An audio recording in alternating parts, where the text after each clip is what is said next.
चलिए इस वीडियो में C4 पाथवे के बारे में समझते हैं, जो कि प्रकाश संश्लेषण की एक विशेष प्रक्रिया है। C4 पाथवे विशेष रूप से उन पौधों में पाया जाता है जो गर्म और शुष्क जलवायु में जीवित रहने के लिए विकसित हुए हैं, जैसे मक्का, ज्वार, बाजरा इत्यादि। C4 पाथवे इन पौधों को कार्बन डाइऑक्साइड का अधिक कुशलता से उपयोग करने में मदद करता है और गर्म तथा शुष्क जलवायु में प्रभावी ढंग से जीवित रहने में इन्हें सक्षम बनाता है। लेकिन C4 पाथवे क्या होता है और इन पौधों में प्रकाश संश्लेषण के लिए यह पाथवे क्यों विकसित हुआ, इसे समझने के लिए हमें एक महत्वपूर्ण एंजाइम की भूमिका को समझना होगा, जिसे राइबोलोज बिसफॉस्फेट कार्बोक्सिलेज ऑक्सीजनेज या संक्षेप में रूबिस्को कहते हैं। हमने अपने पिछले वीडियो में समझा था कि रूबिस्को एंजाइम केल्विन चक्र में पौधों के द्वारा वायुमंडल से ग्रहण की गई कार्बन डाइऑक्साइड में मौजूद कार्बन का स्थिरीकरण करता है। यह एंजाइम पहले कार्बन डाइऑक्साइड को अपने साथ बांधता है और फिर उसे राइबोलोज बिसफॉस्फेट या RUBP में जोड़कर कार्बन का स्थिरीकरण करता है, जिससे अंततः ग्लूकोज और अन्य कार्बोहाइड्रेट्स का निर्माण होता है, जिनका उपयोग पौधों के द्वारा ऊर्जा उत्पन्न करने के लिए किया जा सकता है। अब इस एंजाइम की एक महत्वपूर्ण विशेषता यह है कि इसमें एक सक्रिय बंधन स्थल होता है, जहां यह कार्बन डाइऑक्साइड और ऑक्सीजन इन दोनों ही गैसों को बांध सकता है। हालांकि इससे ये दोनों गैसें एक साथ नहीं बंधती हैं, बल्कि किसी एक समय में इनमें से केवल कोई एक गैस ही बंध सकती है। लेकिन यह एंजाइम कार्बन डाइऑक्साइड और ऑक्सीजन इन दोनों गैसों को अपने साथ बांध सकता है और इसकी यही विशेषता समस्या उत्पन्न करती है। ऐसा क्यों है, यह समझने के लिए चलिए पहले समझते हैं कि जब इससे कार्बन डाइऑक्साइड गैस बनती है तब क्या होता है और जब ऑक्सीजन गैस बनती है तब क्या होता है। तो रूबिस्को एंजाइम वास्तव में दो अलग अलग कार्य कर सकता है। जब इससे कार्बन डाइऑक्साइड का अणु बंधता है तब यह कार्बोक्सिलेशन या कार्बोक्सिलीकरण करता है, और जब इससे ऑक्सीजन का अणु बंधता है तब यह ऑक्सीजनेशन या ऑक्सीजनीकरण करता है। इनमें से कार्बोक्सिलेशन की प्रक्रिया केल्विन चक्र के दौरान होती है, जिससे आप पहले ही परिचित हो चुके हैं। लेकिन यदि आप इसके बारे में नहीं जानते हैं तो मेरा सुझाव है कि आगे बढ़ने से पहले हमारा पिछला वीडियो देख लें, जिसमें हमने केल्विन चक्र और कार्बोक्सिलेशन को विस्तार से समझाया है। तो कार्बोक्सिलेशन में रूबिस्को एंजाइम कार्बन डाइऑक्साइड के एक अणु को एक स्थिर अणु RUBP में जोड़ता है, जिससे हमें 3-फॉस्फोग्लिसरिक अम्ल या 3-PGA के दो अणु मिलते हैं। इसके बाद इन फॉस्फोग्लिसरिक अम्ल अणुओं को ग्लिसरैल्डिहाइड 3-फॉस्फेट या G3P अणुओं में बदल दिया जाता है, जिनका उपयोग करके अंततः ग्लूकोज का निर्माण किया जाता है। अब यह केल्विन चक्र में होने वाली एक सामान्य प्रक्रिया है, जिससे आसानी से ग्लूकोज का निर्माण हो जाता है। लेकिन जब ऑक्सीजनीकरण होता है तब क्या होता है? स्पष्ट रूप से जब ऑक्सीजनीकरण होता है तब रूबिस्को एंजाइम कार्बन डाइऑक्साइड के बजाय ऑक्सीजन के एक अणु को RUBP में जोड़ता है, और इससे हमें 3-फॉस्फोग्लिसरिक अम्ल का एक अणु मिलने के साथ ही एक अन्य यौगिक का भी उत्पादन होता है, जिसे फॉस्फोग्लाइकोलेट कहा जाता है। यह फॉस्फोग्लाइकोलेट पौधों के लिए अनुपयोगी होता है, क्योंकि पौधों के लिए इससे ग्लूकोज का उत्पादन करना बिल्कुल भी संभव नहीं होता है। इसके अलावा इस फॉस्फोग्लाइकोलेट के उत्पादन के कारण ग्लूकोज के उत्पादन के लिए आवश्यक कार्बन परमाणुओं की संख्या भी घट जाती है, क्योंकि कुछ कार्बन परमाणु इस फॉस्फोग्लाइकोलेट के उत्पादन में खर्च हो जाते हैं। इसका परिणाम यह होता है कि पौधों को अधिक से अधिक संख्या में 3-फॉस्फोग्लिसरिक अम्ल अणुओं का उत्पादन करना पड़ता है, ताकि ग्लूकोज का उत्पादन करने के लिए पर्याप्त संख्या में कार्बन परमाणु उपलब्ध हो सकें, और इसके परिणाम स्वरूप ATP का उपयोग बहुत अधिक बढ़ जाता है, जिससे कार्बन का स्थिरीकरण करने की रूबिस्को एंजाइम की दक्षता बहुत कम हो जाती है। इसके अलावा अन्य संसाधनों जैसे जल की खपत भी बढ़ जाती है। अब इस प्रक्रिया को, जिसमें रूबिस्को एंजाइम RUBP का ऑक्सीजनीकरण करने लगता है, जिससे फॉस्फोग्लिसरिक अम्ल और फॉस्फोग्लाइकोलेट बनते हैं, इस प्रक्रिया को फोटो रेस्पिरेशन या प्रकाश श्वसन कहा जाता है। और जैसा कि हमने देखा, इससे पौधों की ऊर्जा और कार्बन की हानि होती है, इसलिए यह प्रक्रिया पौधों के लिए हानिकारक होती है। इस प्रकार यहाँ हम रूबिस्को एंजाइम के कार्बोक्सिलीकरण और ऑक्सीजनीकरण कार्य में स्पष्ट रूप से अंतर देख सकते हैं। जब यह आरयूबीपी का कार्बोक्सिलीकरण करता है तो इससे केवल 3 फॉस्फोग्लिसरिक अम्ल के अणु मिलते हैं, जिनसे आसानी से ग्लूकोज का उत्पादन किया जा सकता है और केल्विन चक्र निरंतर चलता रहता है।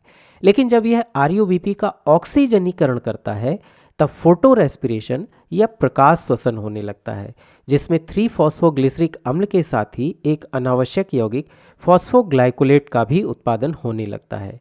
इससे न केवल ऊर्जा और कार्बन की हानि होती है, बल्कि कार्बन का स्थिरीकरण करने की रूबिस्को की दक्षता भी बहुत कम हो जाती है। यही कारण है कि ऑक्सीजनीकरण और फोटो रेस्पिरेशन पौधों के लिए लाभदायक नहीं होता है और बहुत सारे पौधे सक्रिय रूप से इससे बचने का प्रयास करते हैं। लेकिन पौधे इससे कैसे बचते हैं, यह समझने के लिए आइए पहले समझते हैं कि C3 पौधे क्या होते हैं और C4 पौधे क्या होते हैं। तो कार्बोक्सिलीकरण में जब रूबिस्को एंजाइम कार्बन डाइऑक्साइड को आरयूबीपी में जोड़कर कार्बन का स्थिरीकरण करता है, तब हमें पहले 3 कार्बन वाला एक स्थिर अणु मिलता है, जिसे 3 फॉस्फोग्लिसरिक अम्ल या संक्षेप में 3PGA कहा जाता है।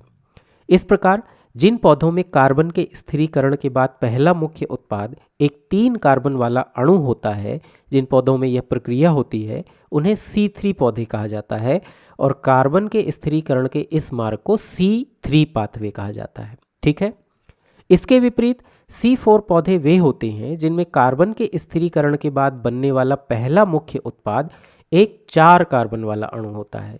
इनमें कार्बन डाइऑक्साइड एक 3 कार्बन वाले यौगिक फॉस्फोइनोल पाइरुवेट के साथ जुड़कर यह 4 कार्बन वाला अणु ऑक्जेलो एसिटिक एसिड या OAA बनाती है। इसलिए इन पौधों को C4 पौधे कहा जाता है और कार्बन के स्थिरीकरण के इस मार्ग को C4 पाथवे कहा जाता है। और वास्तव में यही वह पाथवे होता है जो रूबिस्को एंजाइम को आरयूबीपी का ऑक्सीजनीकरण करने से रोकता है और पौधों को फोटो रेस्पिरेशन से बचाता है। और इसके लिए हमें इन पौधों में एक विशेष तंत्र देखने को मिलता है। अब यह तंत्र कैसे काम करता है, यह समझने के लिए आइए C4 पौधों की पत्तियों की संरचना पर एक नज़र डालते हैं। तो यह मक्का के पौधे की पत्तियों की आंतरिक संरचना का चित्र है। यह एक C4 पौधा होता है। अब यदि हम इस संरचना को ध्यान से देखें तो यहाँ हमें संवहन बंडल के चारों ओर मूल रूप से 2 प्रकार की कोशिकाएं मिलती हैं, मीजोफिल या पर्ण मध्योतक कोशिकाएं और बंडल शीथ या पूलाछद कोशिकाएं। इनमें से मीजोफिल कोशिकाएं पत्तियों की ऊपरी परत में पाई जाती हैं और ये वास्तव में पैरेंकाइमा कोशिकाएं होती हैं जिनमें क्लोरोप्लास्ट होते हैं। चूंकि ये पत्तियों की ऊपरी परत में पाई जाती हैं, इसलिए प्रकाश संश्लेषण की प्रकाश अभिक्रिया या लाइट रिएक्शन इन मीजोफिल कोशिकाओं में ही होती है। इसके बाद पत्तियों के भीतर की ओर बंडल शीथ कोशिकाएं होती हैं जो ठीक संवहन बंडल के चारों ओर स्थित होती हैं। यहाँ ये बैंगनी गुलाबी रंग की कोशिकाएं जो आप देख रहे हैं, ये बंडल शीथ कोशिकाएं हैं और ये बंडल शीथ कोशिकाएं केवल C4 पौधों में पाई जाती हैं, ये C3 पौधों में नहीं मिलती हैं। यह समझने के बाद चलिए थोड़ा गहराई से देखते हैं कि इन मीजोफिल कोशिकाओं और बंडल शीथ कोशिकाओं के भीतर क्या होता है। तो मीजोफिल कोशिकाएं पत्तियों की ऊपरी परत में होने के कारण पत्तियों में मौजूद सूक्ष्म छिद्रों यानी स्टोमेटा के अधिक निकट होती हैं, जिसका अर्थ है कि ये कोशिकाएं वातावरण के संपर्क में रहती हैं। इसलिए इन कोशिकाओं में कार्बन डाइऑक्साइड गैस आसानी से प्रवेश कर जाती है। अब मीजोफिल कोशिकाओं में PEP कार्बोक्सिलेज नामक एक एंजाइम होता है जो केवल कार्बन डाइऑक्साइड को बांधता है, यह ऑक्सीजन से नहीं जुड़ता है। इसलिए यहाँ फोटो रेस्पिरेशन नहीं होता है। यह एंजाइम इस कार्बन डाइऑक्साइड को पहले अपने साथ बांधता है और फिर इसे मीजोफिल कोशिकाओं में मौजूद 3 कार्बन वाले यौगिक, जिसे फॉस्फोइनोल पाइरुवेट या PEP कहा जाता है, इसमें जोड़कर कार्बन का स्थिरीकरण करता है। इससे 4 कार्बन वाला अणु ऑक्जेलो एसिटिक एसिड या OAA बनता है। यानी यह यौगिक C4 पौधों में कार्बन के स्थिरीकरण का पहला मुख्य उत्पाद होता है। इसके बाद इस ऑक्जेलो एसिटिक एसिड को एक अन्य प्रकार के 4 कार्बन वाले यौगिक में बदल दिया जाता है जो मैलिक एसिड या एस्पार्टिक एसिड अथवा मैलेट या एस्पार्टेट होता है। और फिर यह यौगिक, चाहे यह मैलिक एसिड हो या फिर एस्पार्टिक एसिड हो, यह यौगिक कोशिका भित्ति में मौजूद प्लाज्मोडेस्माटा या जीव द्रव्य तंतु नामक सूक्ष्म छिद्रों के माध्यम से बंडल शीत कोशिकाओं में चला जाता है। और फिर बंडल शीत कोशिकाओं के भीतर इस मैलिक एसिड या एस्पार्टिक एसिड को फिर से कार्बन डाइऑक्साइड और फॉस्फोइनोल पायरोवेट या पीईपी में तोड़ दिया जाता है। इस प्रकार एक बार जब यह यौगिक बंडल शीत कोशिकाओं के भीतर पहुंच जाता है, तब कार्बन डाइऑक्साइड आरयूबीपी में जुड़ने के लिए मुक्त हो जाती है। अब C4 पौधों में संपूर्ण केल्विन चक्र बंडल शीत कोशिकाओं के भीतर होता है, और जो भी अणु या एंजाइम केल्विन चक्र के लिए आवश्यक होते हैं, जैसे आरयूबीपी और रूबिस्को, ये केवल बंडल शीत कोशिकाओं के भीतर पाए जाते हैं। मीजोफिल कोशिकाओं में आरयूबीपी या रूबिस्को बिल्कुल भी नहीं होता है। इसलिए अब बंडल शीत कोशिकाओं में रूबिस्को एंजाइम कार्बन डाइऑक्साइड को आरयूबीपी में जोड़कर 3-फॉस्फोग्लिसरिक अम्ल या 3-पीजीए बनाता है और केल्विन चक्र निरंतर चलता रहता है। इस प्रकार C4 पौधों में जो तंत्र विकसित हुआ है वह यह सुनिश्चित करता है कि केवल कार्बन डाइऑक्साइड ही रूबिस्को के साथ बंधे। C4 पाथवे की एक अन्य विशेषता यह है कि ऑक्सीजन बंडल शीत कोशिकाओं में प्रवेश नहीं कर सकती है। इस तरह ये पौधे यह सुनिश्चित करते हैं कि जहां रूबिस्को है वहां केवल कार्बन डाइऑक्साइड मौजूद रहे। इसलिए बंडल शीत कोशिकाओं में कार्बन डाइऑक्साइड की सांद्रता बहुत अधिक होती है, जिसके कारण केवल कार्बन डाइऑक्साइड ही रूबिस्को से बंधती है। इससे बंडल शीत कोशिकाओं में होने वाले केल्विन चक्र की दक्षता बढ़ जाती है और इसके परिणाम स्वरूप ग्लूकोज और अन्य कार्बोहाइड्रेट का उत्पादन भी बढ़ जाता है। मुझे उम्मीद है कि अब आपको यह समझ में आ गया होगा कि C4 पौधों में पाया जाने वाला विशेष तंत्र कैसे काम करता है और यह सुनिश्चित करता है कि केवल कार्बोक्सिलीकरण हो, फोटो रेस्पिरेशन ना हो। C3 पौधों में यह विशेष तंत्र नहीं होता है, क्योंकि उनमें केवल एक ही प्रकार की कोशिकाएं होती हैं जो कि मीजोफिल कोशिकाएं होती हैं, और इन्हीं कोशिकाओं के भीतर कार्बोक्सिलीकरण की प्रक्रिया और संपूर्ण केल्विन चक्र संपन्न होते हैं। इस समझ के आधार पर अब क्या आप बता सकते हैं कि C3 और C4 पौधों में से कौन से पौधे अधिक उत्पादक होते हैं और इनमें से कौन से पौधे विषम पर्यावरणीय दशाओं में जीवित रहने में अधिक सक्षम होते हैं?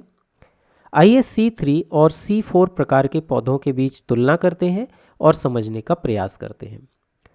तो गेहूं, चावल, ओट्स और सोयाबीन C3 पौधों के कुछ उदाहरण हैं, और मक्का, ज्वार, बाजरा, गन्ना इत्यादि C4 पौधों के कुछ उदाहरण हैं।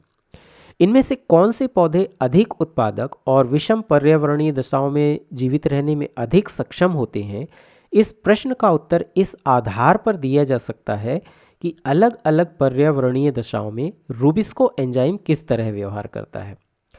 तो उच्च तापमान पर रूबिस्को एंजाइम में कार्बन डाइऑक्साइड की तुलना में ऑक्सीजन के जुड़ने की प्रवृत्ति बढ़ जाती है। इसका कारण यह है कि जब तापमान बढ़ता है तब पौधे वाष्पोत्सर्जन के द्वारा जल की हानि को रोकने के लिए पत्तों के सूक्ष्म छिद्रों यानी स्टोमेटा को बंद कर लेते हैं, और ऐसे में प्रकाश संश्लेषण के परिणाम स्वरूप जो भी ऑक्सीजन उत्पन्न होती है वह इन मीजोफिल कोशिकाओं में एकत्रित हो जाती है, क्योंकि यहीं पर प्रकाश संश्लेषण की प्रकाश अभिक्रिया होती है जिसमें ऑक्सीजन मुक्त होती है। अब चूंकि ऑक्सीजन मीजोफिल कोशिकाओं में जमा हो जाती है, इसलिए इन कोशिकाओं में ऑक्सीजन की सांद्रता अधिक होती है। ऐसे में यदि रूबिस्को एंजाइम इन कोशिकाओं में मौजूद रहेगा तो यहाँ ऑक्सीजन की उच्च सांद्रता होने के कारण रूबिस्को ऑक्सीजन के साथ बंधेगा, न कि कार्बन डाइऑक्साइड के साथ, और इसलिए यहाँ फोटो रेस्पिरेशन यानी प्रकाश श्वसन होगा। इससे बचने के लिए, यानी जहाँ रूबिस्को है वहाँ ऑक्सीजन के संचय को रोकने के लिए C4 पौधों ने अनिवार्य रूप से ऑक्सीजन को एक प्रकार की कोशिकाओं में यानी मीजोफिल कोशिकाओं में और रूबिस्को को दूसरे प्रकार की कोशिकाओं में यानी बंडल शीत कोशिकाओं में अलग अलग कर दिया है, ताकि ये दोनों एक दूसरे से ना मिलें, एक दूसरे के संपर्क में ना आए। इसके विपरीत C3 पौधों में ऑक्सीजन और रूबिस्को के स्थान का कोई पृथक्करण नहीं होता है, दोनों ही मीजोफिल कोशिकाओं में होते हैं, और उच्च तापमान पर इनमें ऑक्सीजन मीजोफिल कोशिकाओं में जमा हो जाती है और इन्हीं कोशिकाओं में चूंकि रुबिस्को भी मौजूद होता है, इसलिए इन C3 पौधों में प्रकाश शोषण अधिक होता है और इनकी उत्पादकता घट जाती है। यही कारण है कि C3 पौधों की तुलना में C4 पौधे उच्च तापमान वाले और शुष्क क्षेत्रों में, पानी की कमी वाले क्षेत्रों में जीवित रहने में अधिक सक्षम होते हैं। ये सूखे के प्रति अधिक सहिष्णु होते हैं और अधिक उत्पादक भी होते हैं, जबकि C3 पौधे केवल ठंडे और आर्द्र जलवायु वाले क्षेत्रों में बेहतर वृद्धि करते हैं।